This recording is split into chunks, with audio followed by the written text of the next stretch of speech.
Bitcoin, zooming in, has gone up very nicely today. You might have seen a notification on your phone that Bitcoin actually went just slightly above $65,000 on some exchanges. We're up almost 4% on the day, creating, of course, this higher low structure, which I discussed yesterday. And I'm happy that we actually found some support here at this level, which we previously found support at, or basically at $62,000.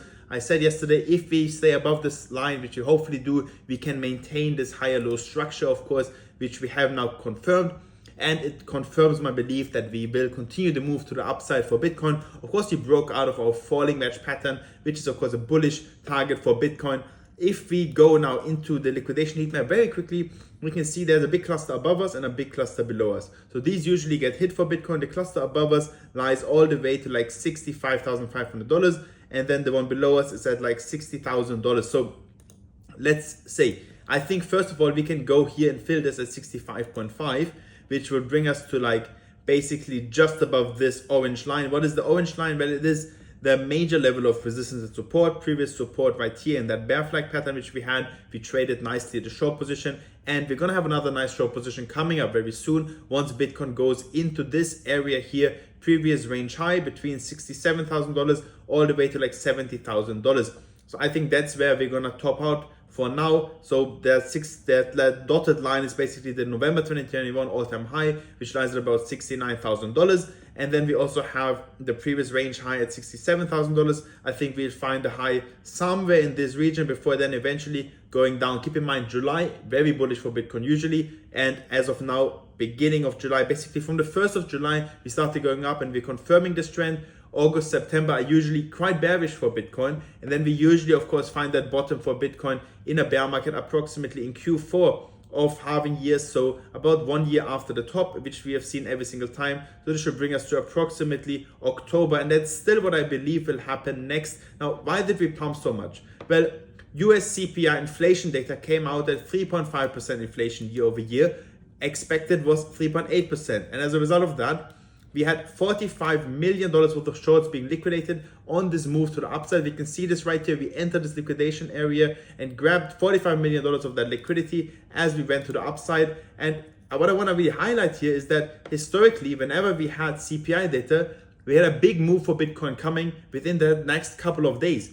And we can see that historically, like in January, we started going down and we continued that trend to the downside. Then in February, we started going up afterwards and we continued the move to the upside. Also in March, we went up. Whatever happens in the first few days, basically that pattern continues, just like we see every single time. And right now, Bitcoin started to, of course, shoot to the upside. And according to this, I do think that this move, the directional move which we have, will continue for Bitcoin also over the next couple of days, which might bring us then into hopefully above this crucial level of resistance at $64,700, which was resistance right here and resistance right here. And that is also acting as resistance once again. I hope that we can go above this level, find some new support here, and then continue the move back to the upside. And just to show here, look, inflation was basically creeping up over the last couple of months because of the US-Iran war. Oil prices have been going up, and as a result, inflation also goes up. Well, in June, actually, inflation started dropping again. That is good news. Well, that is good news because lower inflation means we can actually lower the interest rates. And if we lower the interest rates,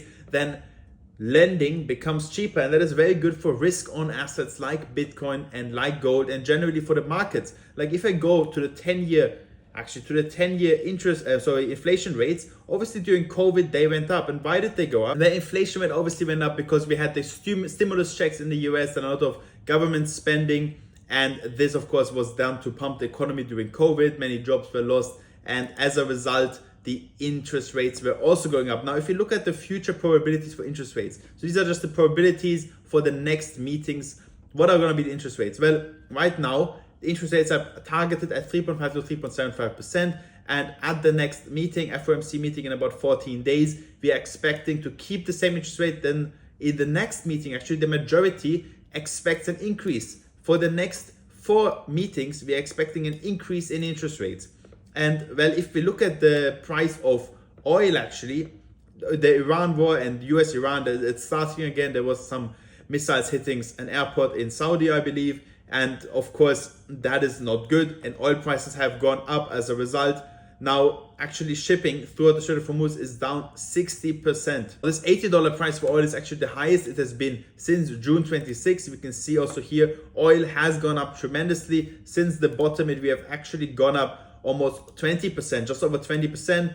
And we can see we were ranging at the top of the peak of the roar, basically at like $110, $115. Since then, we have come down a good 30%, and all the way down we were at like 40% down. But basically these higher oil prices will keep the expectations of interest rate hikes higher, because of course higher oil prices means higher inflation rates. This was June. If the war continues now, we might see again higher inflation rate in July, but let's see what happens. Basically, if that happens, interest rates go up, and that of course means Bitcoin can have another move to the downside after July, in August and September, which I'm expecting, right? Because August, September usually go to the downside.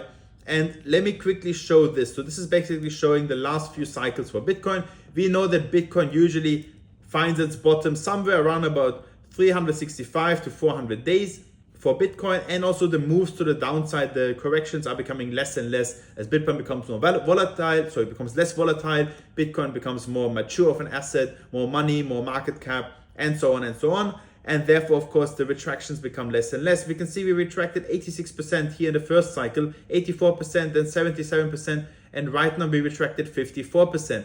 I still think we can retract a bit more, maybe to like 65% according to this theory. But yes, we have some more time for Bitcoin in this bear market. If we also look here at this model, and it's basically suggesting that Bitcoin always kind of enter this fair value gap. So we have basically been trading within this range. We have been creating these bear flag patterns whereby we basically break down, get back into this previous low, and then we break down from there. We go just around about that previous low, and then we break down. And if the same thing happens again, this should bring us to somewhere around $70,000, which is the price I just discussed, right? If I go on Bitcoin here on the daily, I think we will do the same thing. I mean, look, we always went up almost just below the previous low, and then we crashed down. We crashed down just below the previous low in that previous support region.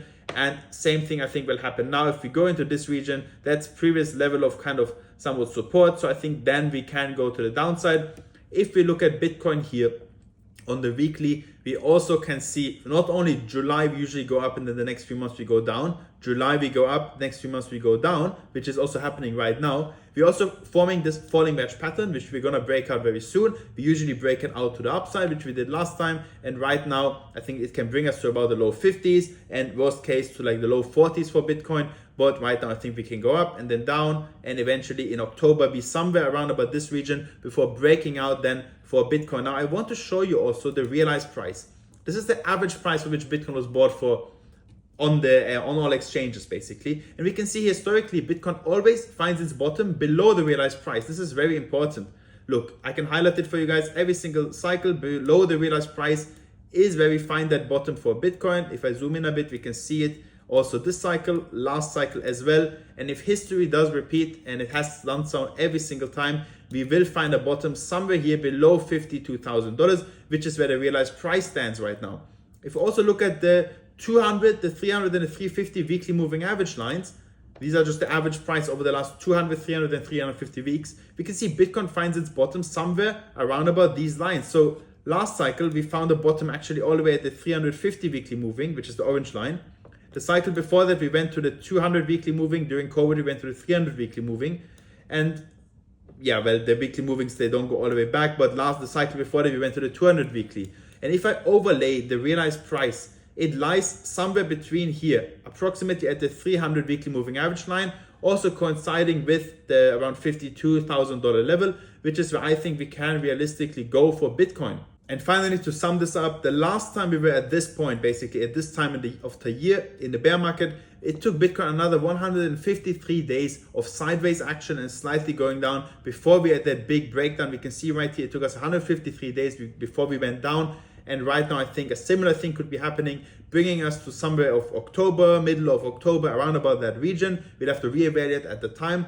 And the best thing to do right now, I think, is to wait a bit and then DCA into Bitcoin, either on spot or on low leverage long positions. But the best thing to do is most likely, and always has been, to buy spot Bitcoin without any leverage, buy this year towards the end of the bear market and hold it for the next 3 years as we go into that next bull market.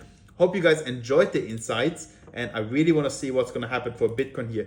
Can we stay above this crucial level of resistance here at $64,800? If so, I think we go higher. If not, we can retrace again, but I think we can go higher. With that being said, see you tomorrow and bye.